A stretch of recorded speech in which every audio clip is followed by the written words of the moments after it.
ఆయన ఆరాధించడానికి, ఎందుకంటే ఘనపరచడానికి. అందుకని మనం చదువుకున్నాం యోహాను సువార్త 4:24లో దేవుడు ఆత్మ గనుక ఆయన ఆరాధించేవారు ఆత్మతోనూ సత్యముతోనూ ఆత్మతో సత్యముతో ఆరాధించడానికి మనం వచ్చాం. ఎట్లా ఆరాధించాలంటే కేకలు వేసుకుంటూ ఆరాధించాలి. దేవుణ్ణి ఎట్లా ఆరాధించుకోవాలంటే చదువుకున్న భాగం చదవండి. మూలపాఠం లూకా సువార్త 19:40. ఆయన వారిని చూచి వీరు ఓరకుండిన ఎడల ఈ రాళ్ళు కేకలు వేయని నీతో చెప్పుచున్నాను. ఈ రాళ్ళు కేకలు వేయనని మీతో చెప్పుచున్నాను. ఎవరంట కేకలేసేది? ఎవరంట చెప్పండి. ఎవరు కేకలేసేది? రాళ్ళు. ఎవరు కేకలేసేది? చెప్పాలి, అందరూ చెప్పాలి, నోళ్ళు తెరవాలి అందరూ. రాళ్ళు కేకలేస్తారు.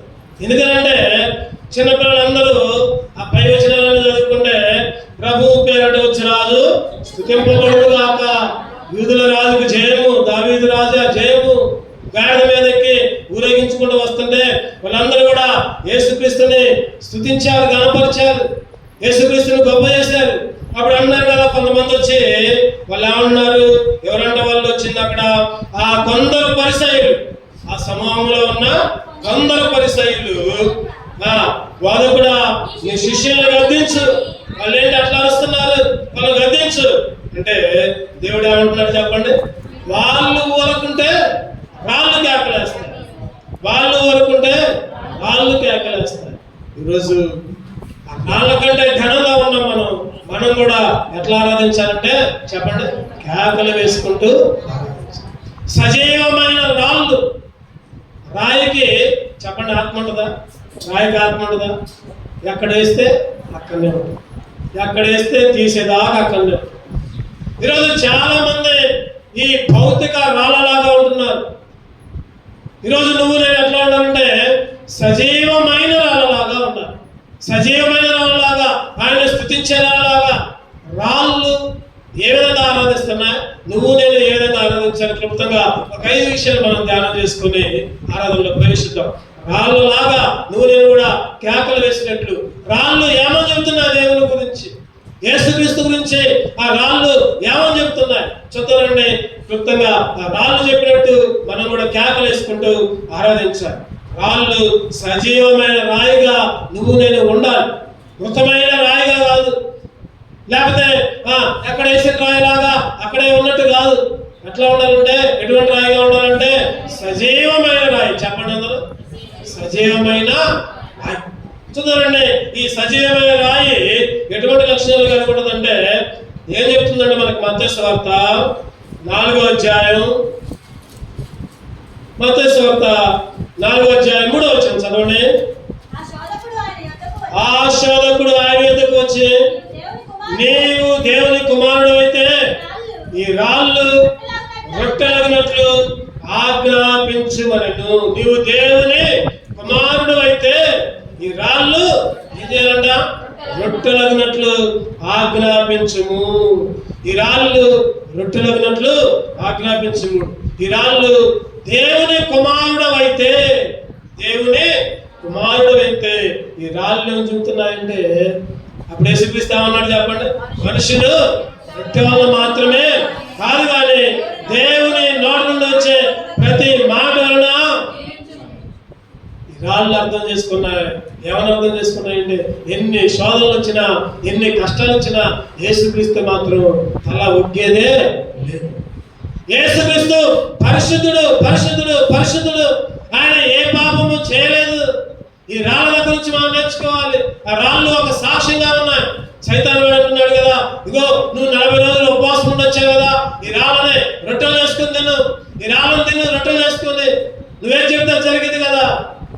మనుష్యుడంతా దీని వలన జీవించడు, రొట్టె వలన మాత్రమే కాదు కానీ, రొట్టె వలన మాత్రమే కాదు కానీ దేవుని నోటి నుండి వచ్చే ప్రతి మాట.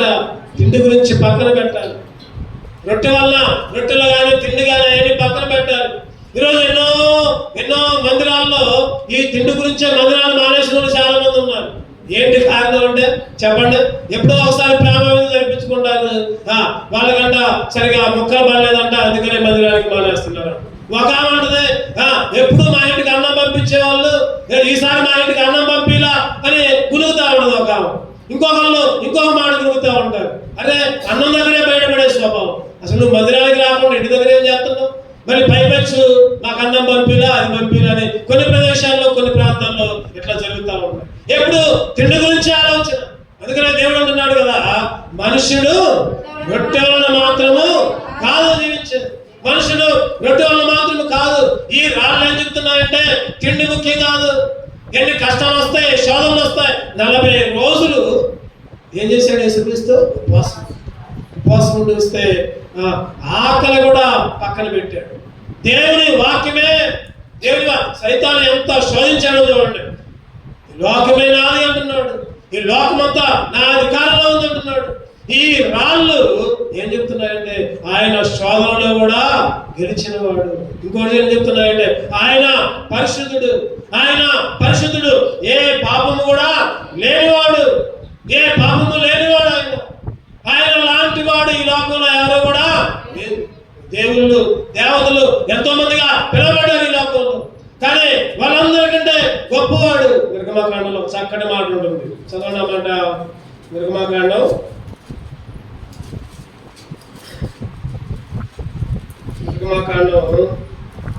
'అంటే వేల్పులలో నీ వంటి వారు ఎవరు లేరనే ఒక మాట గుర్తొచ్చింది నాకు ఇప్పుడే. 15 నిర్గమకాండం 15వ అధ్యాయం 11వ వచనం చదవండి. యెహోవా వేల్పులలో నీ వంటి వాడు ఎవరు? వేల్పులలో నీ వంటి వారు ఎవరు? పరిశుద్ధతను బట్టి నీవు మహనీయుడివి. పరిశుద్ధతను బట్టి నీవు మహనీయుడివి. వేల్పులలో ఈ లోక ఇరవేల్పులు చాలా మంది ఉంటున్నారు, కానీ వేల్పులలో ఆయన వంటి వారు. వేల్పులలోని సముడవరు పరిశుద్ధమా నీయుండా. వేల్పులలోని సముడవరు పరిశుద్ధమా నీయుండా. అద్భుతమైన పూజుడా వాడవాడు. అద్భుతమైన పూజుడా వాడవాడు.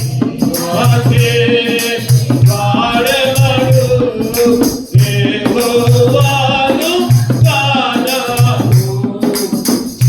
చేసెదము ఏకముగా మనకు రక్షకుడాయనే. ఆయన మహిమ పాడెదము మనకు రక్షకుడాయనే. ఆయన మహిమ పాడెదము ఆయనను వర్ణించెదము. ఆయనే దేవుడు మనకు ఆయనను వర్ణించెదము. ఆయనే దేవుడు మనకు యెహోవాను గానము చేసెదము ఏకముగా. అందరము కలిసి ఏం చేయాలి చెప్పండి? ఆయన గానం చేయాలి, ఆయన ఆరాధించాలి. ఎందుకంటే వేల్పులలో ఆయనతో పాటు ఎవరు సమమైన దేవుడు ఎవరు కూడా. రాళ్ళు ఏం చెప్తున్నాయంటే వారు పరిశుద్ధులయ్యా, ఏ పాపం లేని వాడిని. ఎన్ని శోధనలు వచ్చినా, ఎన్ని బాధలు వచ్చినా నీవంటి తట్టుకునేవాడు ఎవరు లేరయ్యా. వేల్పులలోనే నీవు గొప్పవాడు అయ్యా అని మొదటిగా ఈ రాళ్ళు చెప్తున్నాయి. చూద్దానండి. రెండవదిగా యోహాను సువార్త 2వ అధ్యాయం యోహాను సువార్త 2:6. యోహాను సువార్త 2:6. యూదుల శుద్ధీకరణాచార ప్రకారం 2-3 తూములు పట్టు 6 రాతి బాణలు అక్కడ ఉంచబడిండెను. ఇక్కడ మనం చెప్పుకున్నాం పోయినసారి రాతి బాణలు ఎన్ని చెప్పండి. అక్కడ 6 రాతి బాణలు. ఈ 6 కూడా రాతి బాణలు. రాతి బాణలు అంటే ఏంటి చెప్పండి? రాయి నుంచి చెబితే వచ్చాయి. అంతేనా? రాయి నుంచి చెక్కితే ఆ రాతి బాణం తయారైంది. ఈరోజు మన ఇళ్ళలో రోళ్ళు ఉంటాయి. రోళ్ళు దేంట్లో నుంచి వస్తాయి చెప్పండి? రాయి నుంచి చెక్కి చెక్కి చెక్కి ఎంతో కష్టపడి చెప్తున్నారు శిల్పకారు. ఎంతో చాలా చక్కగా చెక్కి చెక్కి మంచి రోలు తయారు చేస్తూ ఉంటారు. రాయిని ఆ రోజు ఆ పూర్వకాలంలో ఆ రాళ్ళను చెక్కి 6 పెద్ద పెద్ద రాళ్ళను చెక్కి ఏం తయారు చేశారంటే రాతి బాణలు. ఏం జరిగింది అక్కడ? అద్భుతం జరిగింది. తెలుసు మనకి. ఏం అద్భుతం చెప్పండి? నీళ్లను ద్రాక్షారసముగా మార్చిన అద్భుతం. నీళ్లను ద్రాక్షారసముగా మార్చిన అద్భుతం. ఈ రాళ్ళ ద్వారా మనం ఏం చెప్పుకోవాలంటే, మనం ఏం తెలుసుకోవాలంటే, ఈ రాళ్ళు నీళ్లను ద్రాక్షారసంగా మార్చి యేసుక్రీస్తు తృప్తిపరిచేవాడు అని అందరికీ చెప్తాడు. యేసుక్రీస్తు మేలు చేసేవాడు అని అందరికీ చెప్తున్నా. ఈ రాళ్ళు ఏం సాక్ష్యం ఇస్తున్నాయంటే, యేసుక్రీస్తు దగ్గర వస్తే స్వస్థపరిచే దేవుడు అని సాక్ష్యం ఇస్తున్నాయి. మేలు కలిగించే దేవుడు అని సాక్ష్యం ఇస్తున్నాయి. ఈరోజు నీకు నాకు తృప్తి. అక్కడ చదివితే ఆ కింద వచనాల్లో చదివితే ఉంటుంది, అయ్యా ఏందయ్యా ముందేమో జబ్బుది పెట్టుకుందాం, తర్వాత ఏమో మధురమైనది పెట్టుకుందాం. అందరేమో ఫస్టే మధురమైనది పెడతారు, అయిపోయిన తర్వాత ఏదో చివరిలో ఏదో అడుగు పొడిగి సారు సాంబారు ఏదో ఒకటి పెడతారు అని చెప్పుకుంటా ఉంటున్నారు. వాళ్ళు కూడా అదే ఆశ్చర్యపోయారు. అందరేమో ఫస్ట్ ఏమో మంచిది పెట్టి లాస్ట్ లో అడుగు పొడి వేస్తారు. నువ్వేంటయ్యా ఫస్ట్ లోనేమో జబ్బుది కోసావు, చివరిలో మధురంగా ఉంది. ఫస్ట్దే మధురంగా ఉంది అనుకుంటే ఇంకా మధురంగా ఉంది. తృప్తి పడ్డారు. అక్కడ అందరూ తృప్తి పడ్డారు. ఆ రాళ్ళు మేలు చేసే అందరికీ మనం ఏం చెప్పుకోవచ్చు అంటే, దీంట్లో నుంచి రాళ్ళు దేవుని స్తుతిస్తున్నాయి. రాళ్ళు కేకలు వేస్తున్నాయి. మొదటిగా రాళ్ళు ఏం కేకలు వేస్తున్నాయంటే, ఆయన పరిశుద్ధులని, వెలుపలలో ఆయన వంటి వారు ఎవరో లేరని కేకలు వేస్తున్నాయి. రెండవదిగా ఈ రాళ్ళు ఏం కేకలు వేస్తున్నాయని చెప్పండి? మేలు చేసే దేవుడు అని, తృప్తిపరిచే దేవుడు అని. ఈరోజు నీకు నాకు కూడా ఎన్నో మేళ్ళు ఆయన చేసిన ఉపకారములకు చెప్పండి ఏమి చెల్లించగలవు? ఆయన చేసిన ఉపకారాల్లో దేనిని కూడా మరవద్దు.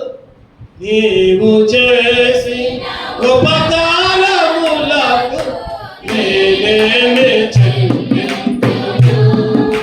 నీవు చేసిన ఉపకారములకు నేనేమి చెల్లింతును? ఆయన చేసిన ఉపకారాల్లో దేన్ని మరవద్దు. ఆయన తృప్తిపరిచే దేవుడు, మేలు చేసే దేవుడు ఆయన. ఈరోజు నీకు నాకు ఎన్నో మేలు చేశాను. ఆత్మీయంగా తృప్తినిచ్చాను. ఆత్మీయంగా ఏమిచ్చానంటే తృప్తి. అందుకే దేవుని ఆరాధించాను. ఆ రాళ్ళు కేకలేస్తున్నారు. ఈరోజు నువ్వు నేను కూడా కేకలేసుకుంటా, ప్రభా నా జీవితంలో ఎన్నో మేలు చేశావు. చెప్పన సత్యమును మహిమాయుక్తమైన సంతోషాన్ని నాకు ఇచ్చాను ఆయన. కంటికి కనబడని, చెవికి వినబడని, హృదయానికి గోచరము కాని మేలు నా పట్ల, నా కుటుంబం పట్ల ఎన్నో చూపించాను ఆయన. అందుకే హృదయభాగా నిన్ను ఆరాధిస్తున్నాను. హృదయమారా కేకలు వేసి నిన్ను స్తుతిస్తున్నాను ఆయన. ఈరోజు మనం ఆరాధించే వాళ్ళగా ఉండాలి. ఆయన మేలు చేసే దేవుడని, ఆయన సహాయపడే రాయని, ఆయన మేలు చేసే రాయని ఈరోజు దేవుని ఆరాధించాలి. మూడవదిగా చూద్దామండి. మూడవ రాయి ఇంకేం చెబుతుందంటే, యోహాను సువార్త 8వ అధ్యాయం, యోహాను సువార్త 8:7 చదవండి దగ్గరగా. వారు ఆయనను పట్టు వదలక అడుగుచుండగా ఆయన తల ఎత్తి చూచి, నీలో పాపము లేనివాడు మొట్టమొదట ఆయన మీద రాయి వేయవచ్చునని వారితో చెప్పండి. ఈ సందర్భం ఏంటి చెప్పండి? ఈ సందర్భం తెలిసి ఉంటుంది. ఈ మానదంలో ఈ సందర్భం తెలిసి ఉంటుంది. ఒక ఆమె వ్యభిచారం చేస్తుంది, పాపం చేస్తుంది. కొంతమంది చూచిన తర్వాత ఆ వ్యభిచారపు స్త్రీని పట్టుకొని యేసుక్రీస్తు దగ్గర తీసుకొని వచ్చారు. యేసుక్రీస్తు దగ్గరకు వచ్చి అంటున్నాడు కదయా, ఓ దేవుడా, ఇగో ఈ అమ్మాయి పాపం చేస్తుంది, వ్యభిచారం చేస్తుంది, ఏమైనా శిక్ష అయ్యి మోషే ధర్మశాస్త్ర ప్రకారం ఏం చేయాలంట? రాళ్లతో కొట్టి చంపాలి. ఇగో నేను చేసావు, నువ్వే ఏదో ఒక శిక్ష అయ్యి. యేసుక్రీస్తు మౌనంగా ఉన్నాడు. తలెత్తి చూశాడు. ఏమన్నాడు చెప్పండి? నీలో పాపము లేని వాడు మొట్టమొదటిగా ఆ రాయి ఆమె మీద వేయండి. పాపము లేని వాడు మొట్టమొదటిగా రాయి వేయండి అంటే వేసారా చెప్పండి? అంతమంది వేశారు. వాక్కలు కూడా లేదు. అందరూ తలలో ఉంచుకొని రాళ్ళు పడేసి తలలో ఉంచుకొని వెళ్ళిపోయారు. అంటే దాని అర్థం ఏంటి చెప్పండి? అందరూ కూడా ఈ లోకంలో ఉన్న ప్రతి మనిషి కూడా పాపే. పుట్టుకతో పాపం, జన్మ కర్మ ఈ పాపాలను చేస్తే ఈ లోకంలో ఉంటున్నారు. నేను పాపిని కాను అని చెప్పగలిగిన వాళ్ళు ఎవరూ లేరు. ఈ పాపాలు పోగొట్టడానికి ఏం చేస్తున్నారు? రకరకాలుగా ప్రయత్నం చేస్తున్నారు. కొంతమంది ఏమో ఎక్కడెక్కడికో పోయి నీళ్ళలో దిగుతున్నారు, కొంతమంది ఏమో తలవంటలు ఇస్తున్నారు, కొంతమంది ఏమో దాన ధర్మాలు చేస్తున్నారు, కొంతమంది ఇంకా ఎన్నో కార్యక్రమాలు చేస్తున్నారు. కానీ పాపాలు మాత్రం ఈ కార్యక్రమాలు చేస్తే పాపాలు పోతాయంటే బైబిల్ చెప్తుంది కదా. పాపాలు ఏమాత్రం కూడా పోవు. పాపాలను క్షమించడానికి యేసుక్రీస్తు ఈ లోకానికి వచ్చాడు. యేసుక్రీస్తు దగ్గర మాత్రమే ఈ పాపాలు క్షమించబడతాయని బైబిల్ చెప్తుంది. ఈరోజు మనిషి పాపాలు పోగొట్టుకోవడానికి ఏయో పుణ్యకారాలు చేస్తున్నాడు. కానీ ఏ పుణ్యకారం, ఏ బలియాగం, ఏ పని కూడా పాపాలని తీసివేయదు. పాపాలను తీసివేస్తే డాక్టర్ ఎవరైనా ఉన్నారంటే చెప్పండి, ఎవరైనా? యేసు ప్రభువే పాప రక్షకుడు, పాపాలను క్షమించేవాడు. పాపాలను క్షమించే శక్తి కలిగినది యేసయ్య నామం, పాపిని పవిత్రపరచే శక్తి కలిగినది యేసయ్య నామం, పాపాలను క్షమించే శక్తి కలిగినది యేసయ్య నామం, పాపిని పవిత్రపరచే శక్తి కలిగినది యేసయ్య నామం. యేసయ్య నామములో శక్తి ఉన్నదయ్యా, శ్రీ యేసయ్య నామములో శక్తి ఉన్నదయ్యా.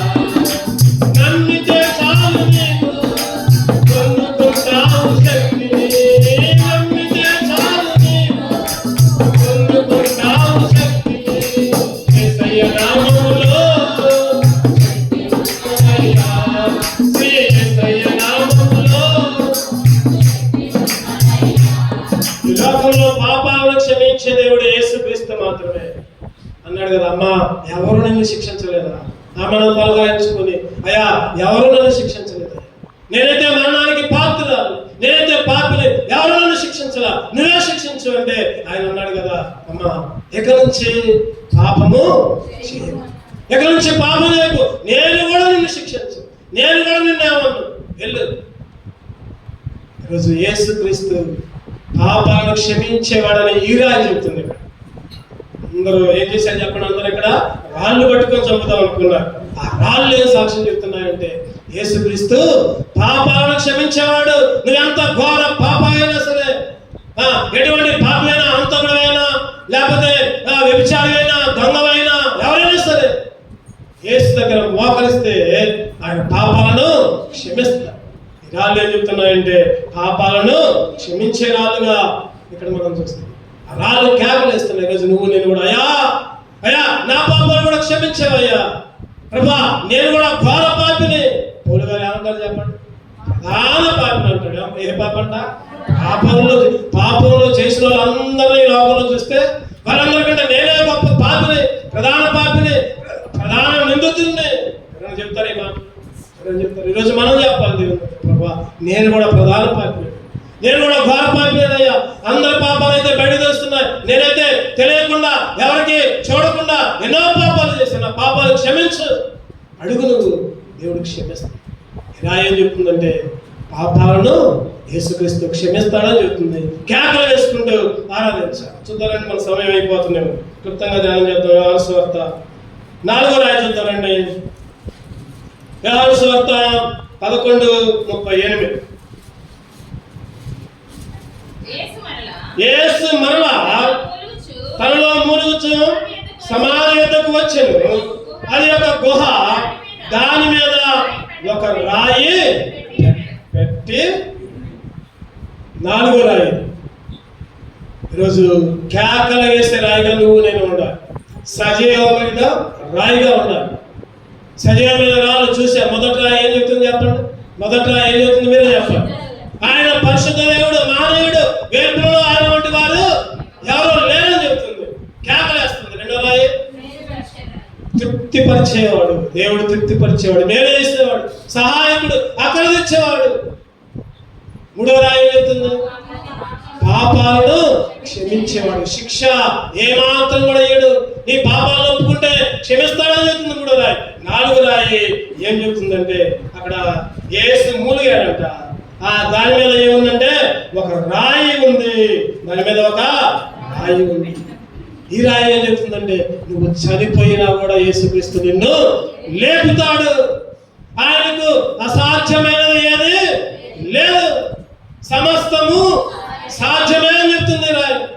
ఈ రాయి యేసుక్రీస్తు చనిపోయిన నిన్ను లేపే దేవుడు.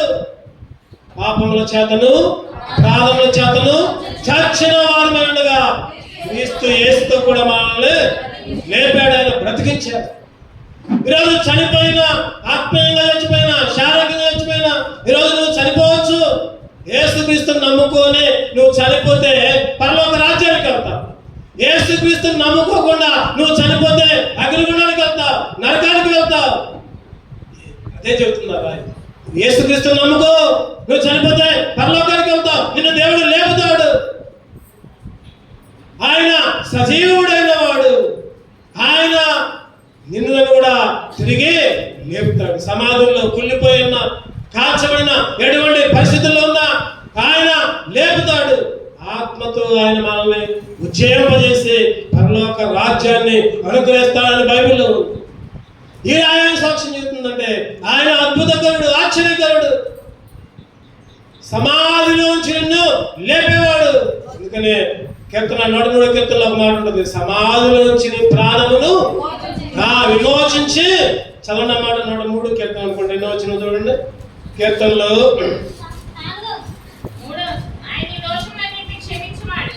ఆయన దోషములన్నింటినీ క్షమించేవాడు, నీ సంకటములన్నింటినీ కుదుర్చువాడు, సమాధిలో నుండి నీ ప్రాణమును విమోచించేవాడు.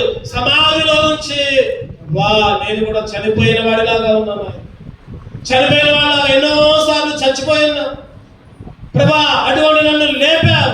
ఆ రోజు లాజరు బయటికి రా అన్నట్లు నా పేరు పెట్టి నన్ను పిలిచి, పేరుతో పిలిచేవాడు, పేరు పెట్టి పిలిచి లేపేవాడు. సమాధి నుంచి తిరిగి ఉద్యమం చేసేవాడు, పరలోక రాజ్యాన్ని ఇచ్చేవాడు. 4వదిగా ఆయన స్వస్థపరిచే దేవుడు, ఆరోగ్యాన్ని ఇచ్చే దేవుడు. ఏ సమస్య అయినా, కాళ్ళు, చేతులు, చెవులు, రకరకాల స్వస్థత, శారీరం, అరికాల నుండి వరకు ఎక్కడ బాగలేకపోయినా, చెవి ఊడిపోయినా, ఎవరితో చెవి ఊడిపోయింది చెప్పండి? ఎవరు?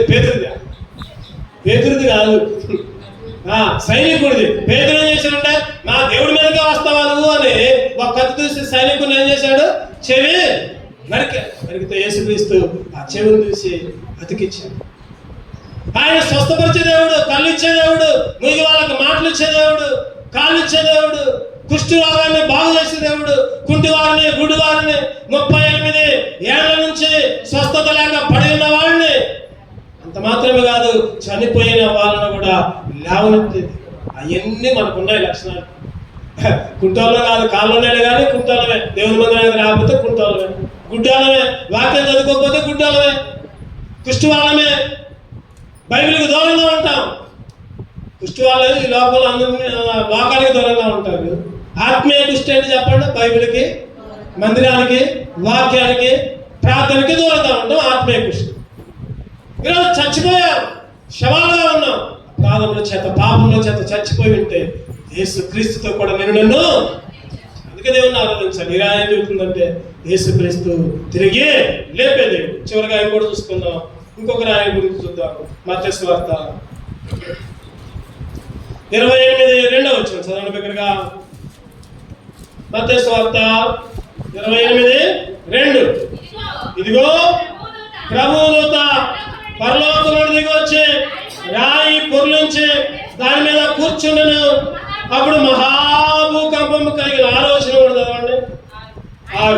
ఆయన ఇక్కడ లేడు, తాను చెప్పినట్లే ఆయన లేచి ఉన్నాడు. రండి, ఆయన ఇక్కడ లేడు. చివరగా 5వ రాయి ఏం చూపిస్తుందంటే యేసుక్రీస్తు సమాధిని గెలిచాడు, ఆయన తిరిగి లేచాడు, ఆయన ఇక్కడ లేడు. చెప్పండి, శిష్యులు అన్నారు కదా, ఆ సైనికులు అన్నారు కదా, ఆ పిలాతు దగ్గరకు పోయి, హేరోదు దగ్గరకు పోయి, అయ్యా ఈ వంచకుడు యేసుక్రీస్తు గురించి చెప్తున్నారు. ఈ వంచకుడు బ్రతుకున్నప్పుడు 3 రోజుల్లో లేస్తామని చెప్పాడు, 3 రోజుల్లో కడతామని చెప్పాడు. అంటే మేము ఆ బండకి ఎన్నో గొలుసులు వేస్తాం, ఎన్నో తాళాలు వేస్తాం, మొత్తం సంఖ్యలు వేస్తాం. చూడండి, మీ ఇష్టం వచ్చినట్టు చేసుకోండి. పిలాతు అన్నాడు, అసలు రాయి ఎవరు పులి చివరికి మీరు నెట్టినా కూడా నెట్టకుండా సంఖ్యలతో బంధించండి రాయిని.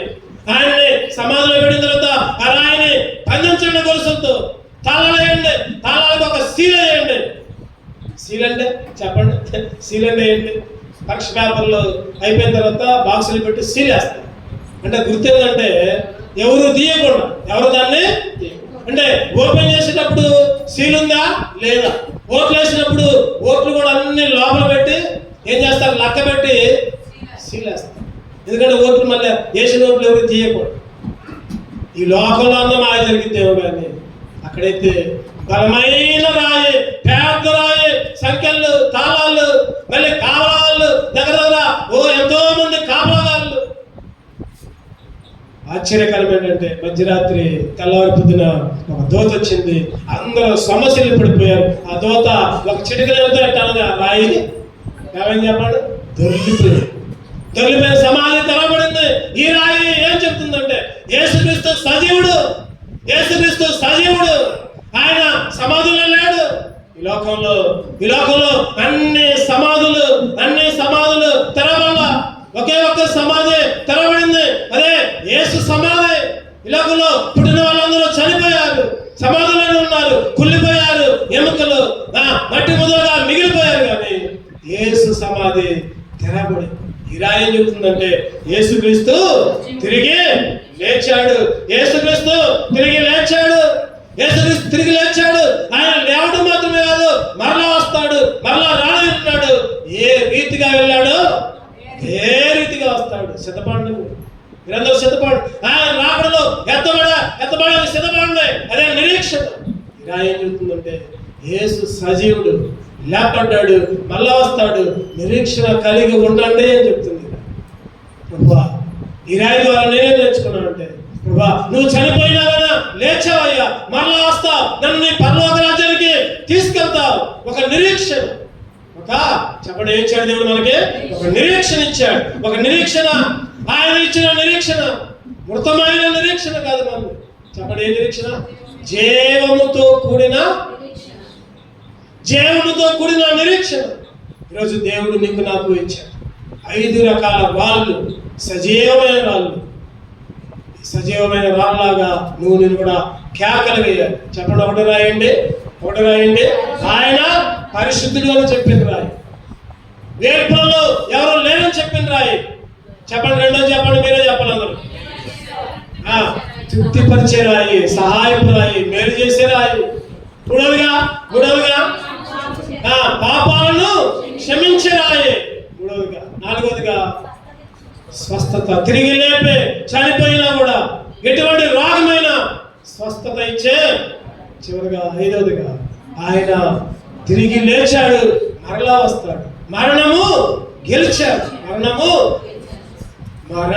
గెలిచిన జయ యేసు, మరణము ఓడెను జయ యేసు, మరణము గెలిచిన జయ యేసు, మరణము ఓడెను జయ యేసు, పరమ బలము సగెను జయ యేసు, పరమ బలము సగు జయ యేసు, శరణులే జయ యేసు, జయ జయ యేసు, జయ యేసు, జయ జయ క్రీస్తు, జయ క్రీస్తు, జయ జయ యేసు, జయ యేసు, జయ జయ క్రీస్తు, జయ క్రీస్తు, జయ జయ రాజా, జయ రాజా, జయ జయ స్తోత్రం, జయ స్తోత్రం.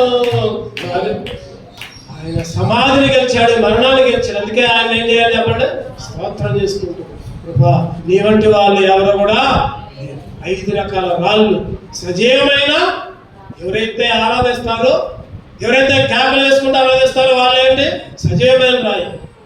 చాలా మంది రక్షణ మంది కూడా బాప్తిసం తీసుకో కూడా నోరు తెరవలేని పరిస్థితి. వాళ్ళు ఎవరంటే మృతమైన